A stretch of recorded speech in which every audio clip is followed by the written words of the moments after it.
There we go. We are recording. Okay.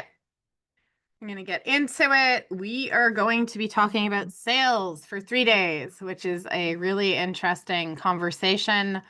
We're going to be going through the 3 Ps of sales for small businesses. Especially for women in business, I find we're pretty comfortable with making the things and delivering the things and fulfilling the things. But then when it comes to creating a sales system for ourselves, there seems to be a lot of struggle we can go through. So I'm going to teach you guys what it looks like to set up your sales in a way that it's not just posting and hoping, which is going to be a common theme we're going to talk about. So, our big intro to this that I want us to know is that sales are not just the result of being seen. Definitely awareness and visibility is a component that we need to be leaning into, but we need to be strategic if we really want to see sales. I work with a ton of people who will tell me, I am out there, I am visible, I am putting my name out there, I am posting on social. I have worked with businesses that have billboards and paid for ads, and they have the being seen aspect of it, but it's not translating into any type of sales, any type of conversions, and it's because there's no strategy behind it.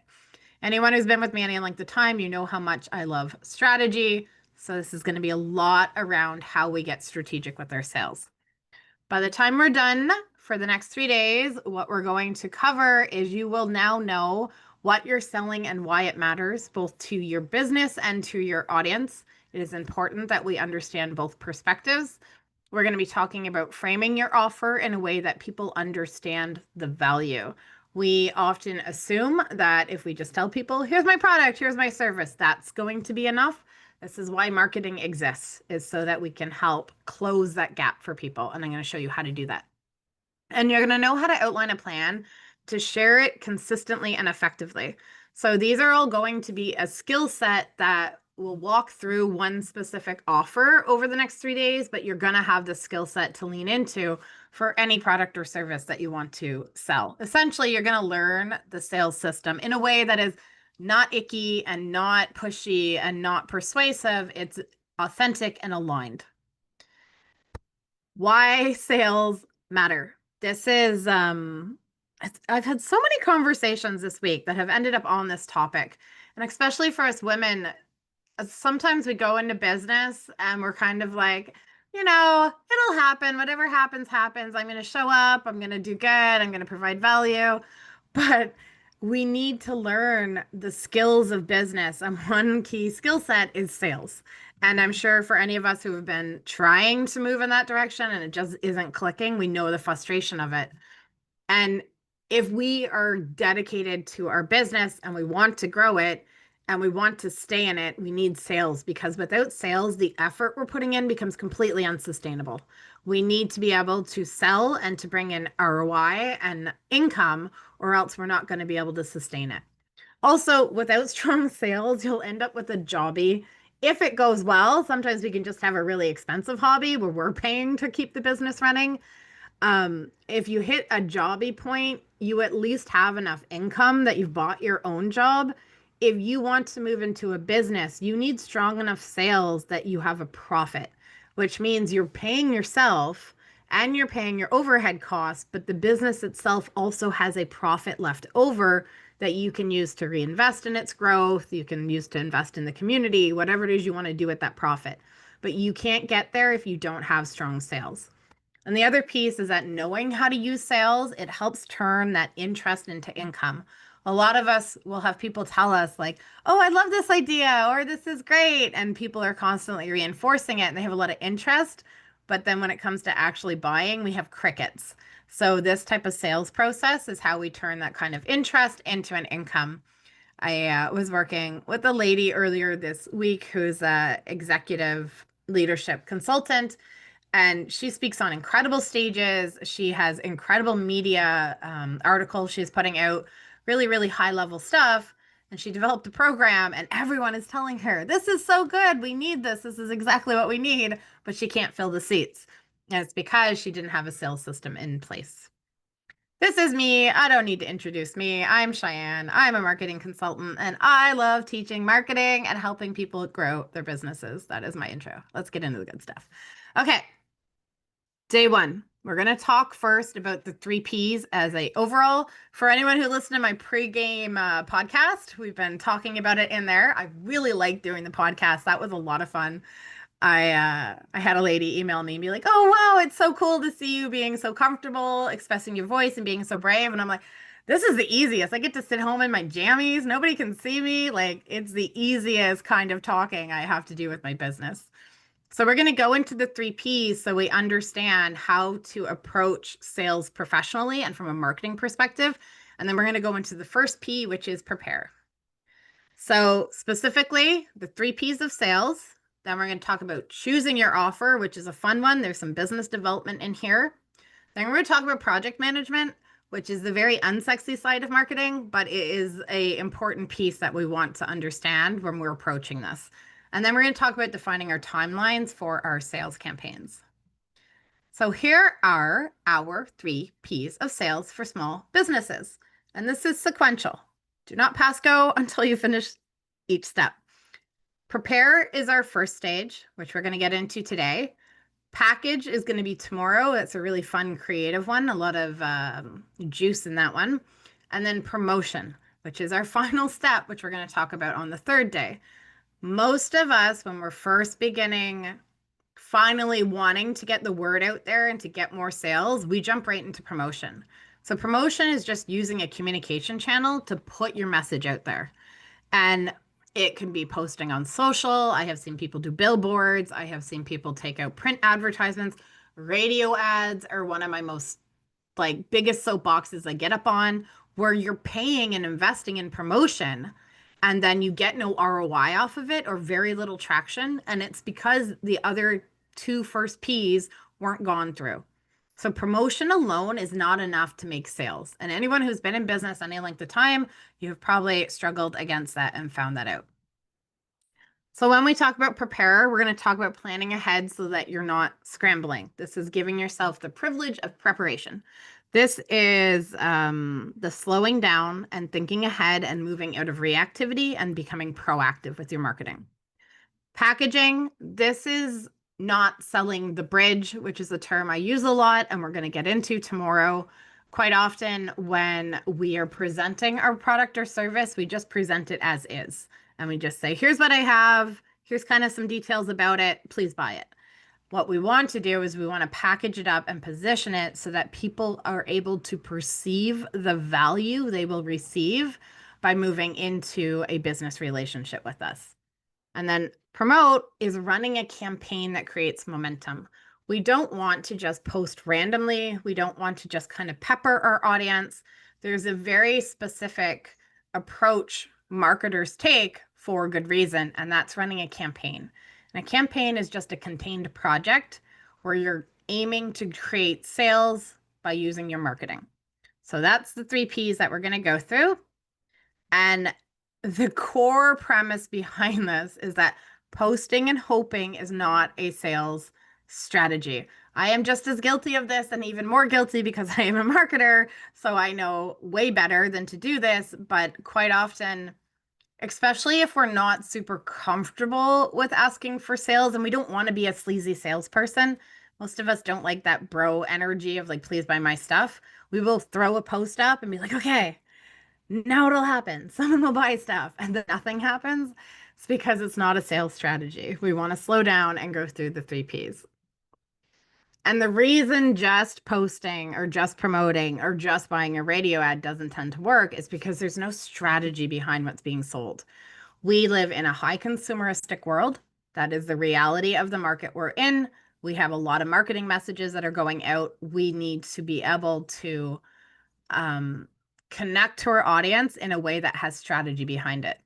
And then when you have no plan for when or how to promote, again, you end up very weak in how you're presenting your product or service.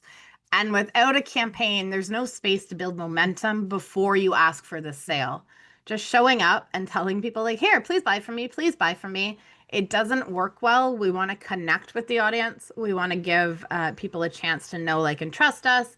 We want to give them a chance to understand that we understand what they're looking for. And that's what helps to create momentum so that when the sale is put in front of them, there's energy behind it. They're already activated. And that's how you don't have to lean into persuasive techniques. So if you can capture somebody in a conversation or in a sales call, and then you're going to try and apply all of these triggers, that's trying to get energy out of them. It's trying to create momentum in the moment. This type of marketing and this type of sales system is how you don't have to do that. And you allow people to self-select, people who feel energized by what you're putting out there to move forward. So those are our our three P's of sales for small businesses. Today we're going to go into prepare in a second. Tomorrow we're going to go into package. And the third day we're going to go into promote. If you want to follow along and do the homework, I sent out a workbench and there's a link to a companion GPT that will help you walk through each of these steps for one of your products or services. Try to pick one, not try to pick one. I'm going to tell you to pick one. Well, quite often we're like, I'll sell anything, which is great. We would love to sell anything. But if we're intentionally committed to creating sales, we pick one and we build a campaign around it. Okay, so those are our three P's. Now let us go into preparing, the very unsexy element of marketing and really business in general. A lot of us tend to be shiny object chasers. We can be a little squirrely. We can bounce around. So starting with a preparation stage is the strongest way to help to balance that out. And it really becomes the foundation of your sales, which you're going to see as we get into it, why it completely shifts what you're doing downstream. And the three elements we're going to talk about today in preparation is your offer, selecting your offer, and doing it from a place of business development rather than just, I'll be happy to sell anything. Money in the door. I will take anything. Anybody can buy anything off of me. When we come at this intentionally, it really empowers us as business owners. And it helps decide what to focus a sales campaign on. Because as you're seeing, sales campaigns are energy.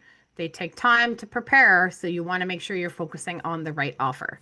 Project management, I'm going to break down the different stages of creating a type of sales campaign and how you can segment them for yourself so you understand you're going to move through this process. And then we're going to talk a little bit about the different types of timelines we can use. It's a lot of different ways we can run a campaign. It will depend on what kind of business you are.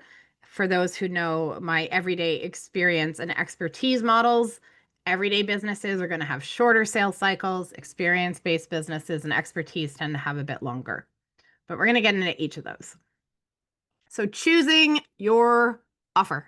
Really like this one. I find this is a piece we don't necessarily understand enough as business owners.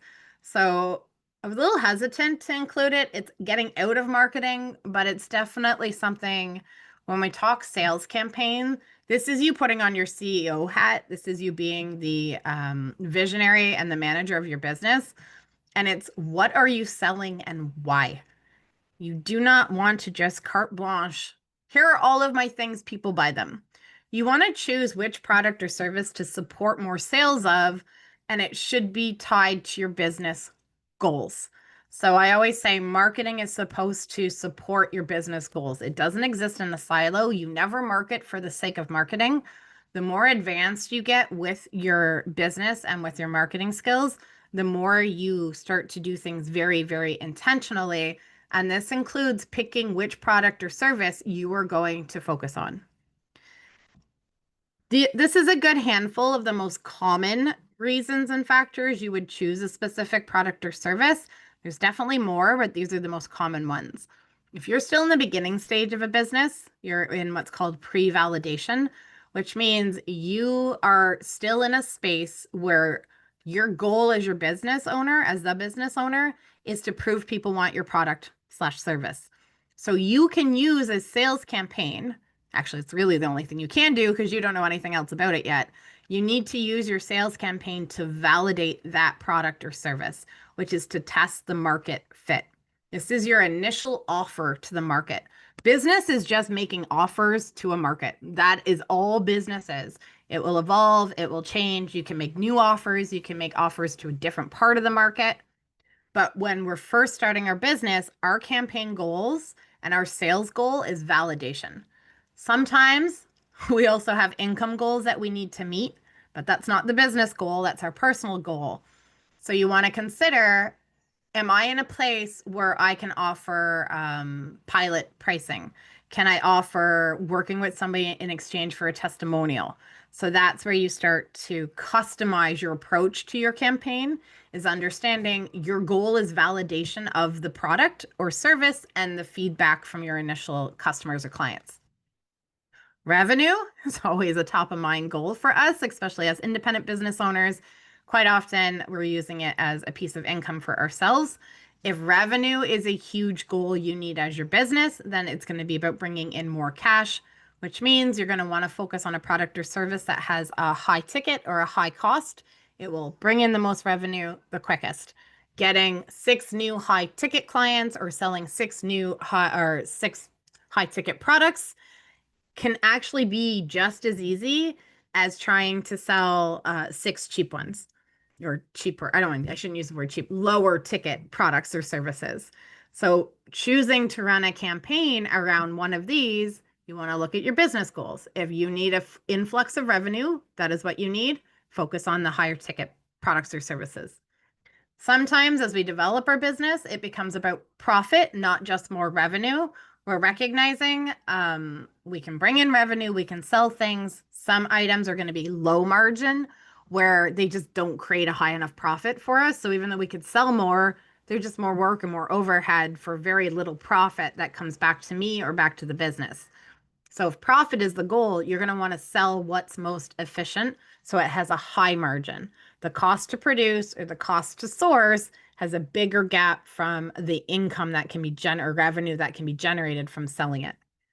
And then maybe it's just sales volume. Maybe you have products or services that work really well that people will buy. You just want to get more people into the ecosystem, in which case you want to bring in new customers. And at that point, you probably have a product or service that's going to be called a loss leader or a tripwire offer. Loss leader tends to be a product base where you might just cover your costs, but for every 10 people that come in to purchase that, 5 of them are most likely going to purchase other products or services, and that will create the revenue and the profit for you. Tripwire offers service-based, where we have something that is an easy sell. It's low risk for people because it's a quick engagement or it's low priced. So it allows them to kind of like get to know you, and then they're most likely to move into your bigger offers. So if you're just looking to increase volume in general, then you would focus on something that is a tripwire offer or a loss leader. So I know there's a lot in there, and this is really a mini lesson in offer suites and product suites, essentially. It can be a little more advanced, but this is how you want to consider as your business develops. When you sit down and set a business goal for 2026 and you're like, I want to increase profit, you can now bring in the tool of a sales campaign to increase your profit.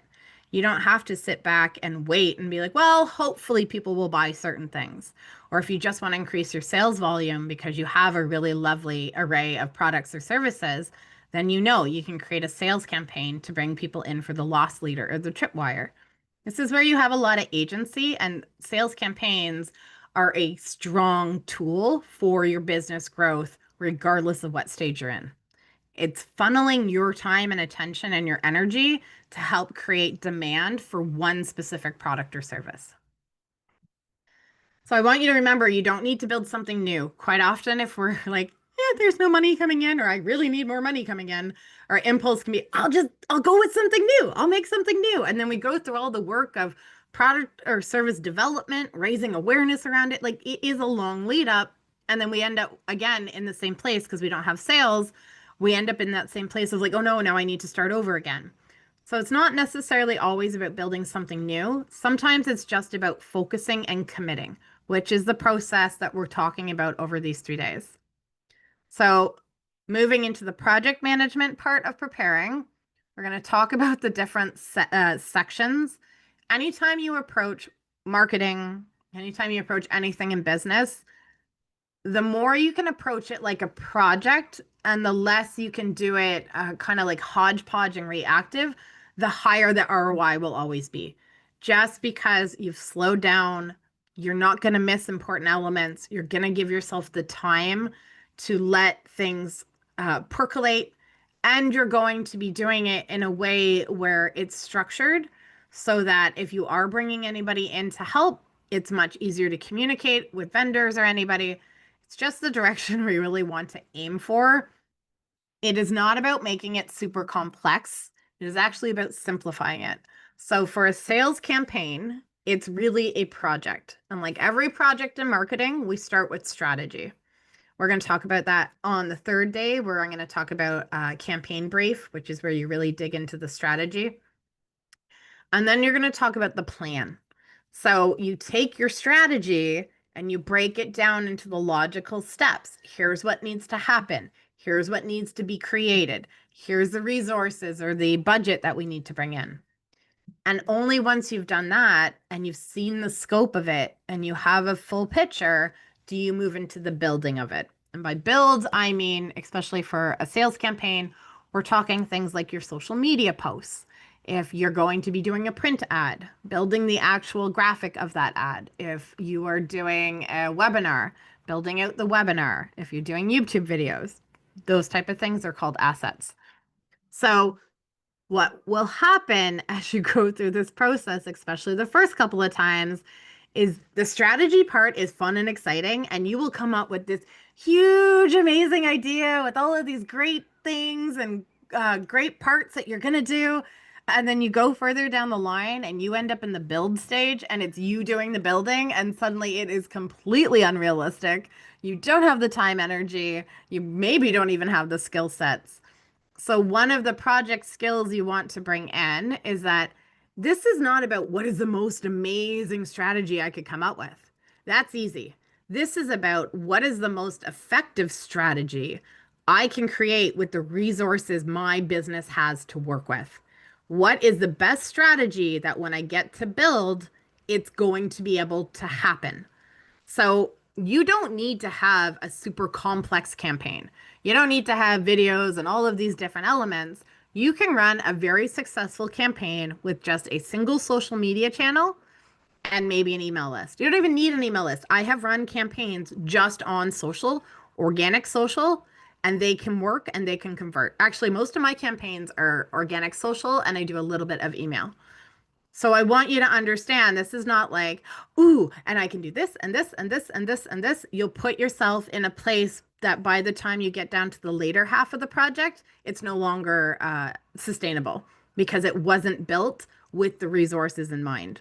And this is a huge part of putting on your CMO hat, is that you stop looking at possibilities and you start looking at the team you're working with, which is most likely yourself. Maybe you have a couple of other people, and understanding what resources do you have at play and what project can you build out of that resource. So after we create our logical strategy that is resource-based, and then our plan, and then we do the building, only then do we move into selling. Only then do we actually push it out and promote. It's not till we get to the very end that we start to sell. So this buildup of the project is what gives it power. It also gives us time. One of the goals you want to have as a business owner is that instead of thinking like, what needs to happen tomorrow or next week, you start slowing down and be able to think, okay, what do I want to have happen next quarter? That's really how we get our business to a place where it's running functionally and then effectively, is by being able to think ahead, and seeing things in terms of projects helps a lot with that. Especially if you do quarterly projects, I find that's a tempo that tends to work really well for us. Okay, let's go into sales campaigns timelines. This is all fluid. There's general structure that we can follow, but you always have control over it. And a lot of it will be the more you know your audience and the way they interact with your products or services, the further you get along in business, the more you can customize this from a data-informed place, which is always the strongest place to come from. In general, when we talk about running a sales campaign, it's not a post. It's not, this is what I'm going to do today, and that's going to generate sales. We look at it in a timeline. I will say what we're talking about this week is sales campaigns, which is a closed contained campaign. You can also run an evergreen campaign, for those of you who know that term because you've worked with me, where if you have a core product or service, that's always running. So if there's something that you're always open to having new people come into and you really want to pick one or two, you don't want to convolute this by having multiples. You can always have a sales campaign running. It's a very low, slow kind of drip campaign. But what we're talking about is a time-bound campaign here. So if you have a quick promo that you know people will be pretty quick in the sales cycle, everyday businesses where it's retail or something people are going to use every day, they're really good for 7 to 10 days. You can run a campaign on that. It can bring people in. You can make sales. It doesn't need a huge lead up time. In general, for small businesses, you want to run your campaigns 2 to 4 weeks. I recommend 4 weeks because it's a month. It's just easier to look at your content in terms of 1 month. For anyone who's been in the content labs with me, that's essentially what we're doing. We're looking at it in terms of 4 weeks, and we're focusing on what we want to connect people to in our business over those 4 weeks.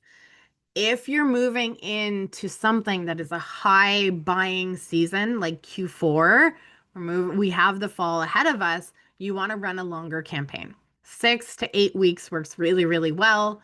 If you are launching a new product or service or a new business, or if you have a high ticket offer, your campaign is going to be longer. There needs to be a longer lead up to it.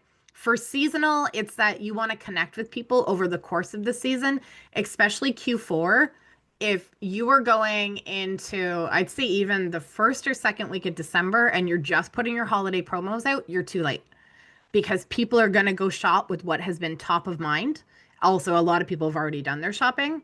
So you want to have time to connect with people and to put your product or service as top of mind for a shopping solution for them. Also works for B2B. Same thing. You want to run a campaign so that the people you're looking to move into partnership with have you top of mind.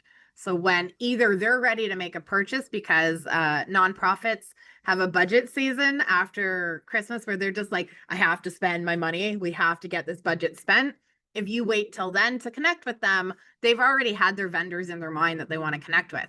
If instead 6 weeks before you start putting out content that speaks to them and is packaged to show value to them, suddenly then when you reach out or you put out a ask post, a little mini commercial, then they're like, oh yeah, that's right. You've been talking about this so now you're top of mind. So these are the different types of timelines you can use. I highly recommend every business have a holiday promo.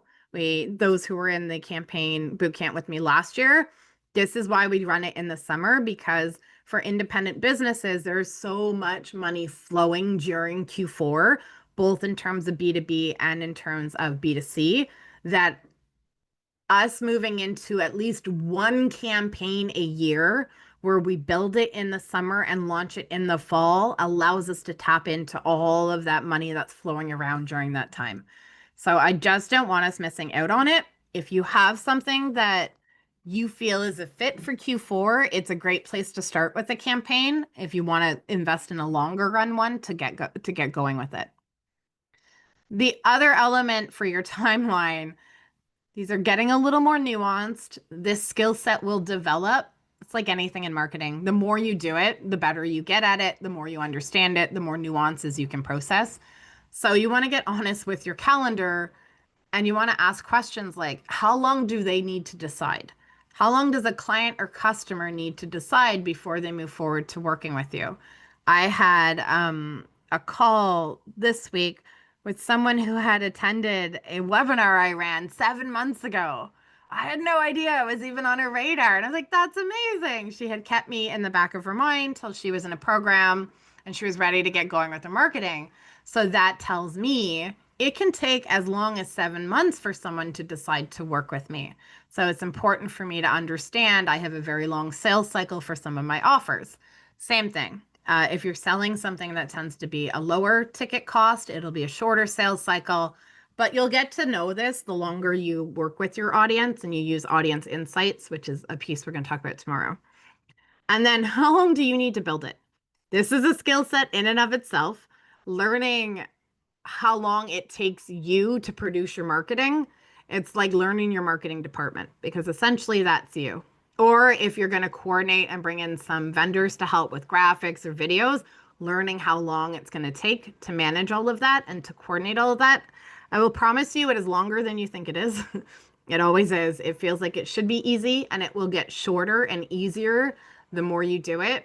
And the brilliant thing about campaigns is that if you run it once, especially seasonal campaigns, you run it once, the next year when it comes back around, you will already have a lot of assets that you can reuse.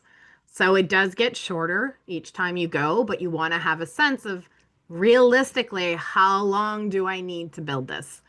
And then you want to keep in mind, are you starting too late to win? As much as we might want to jump into maybe like a graduation campaign right now, we're probably too late for that window unless you're going to hustle really, really, really, really hard and you're going to go really, really aggressive with it. And even then, there just isn't enough momentum. So you're better off pausing and saying, okay, what is my next big sales opportunity? And let me focus my attention and energy there rather than trying to scramble and pick up some low-hanging fruit. So those are our three parts of prepare. We're gonna have some time at the end for questions, which is good. I was hoping that was the direction it would go. So that's the foundation. You want to go through your offer and you want to pick one that makes sense for your business goals and your needs.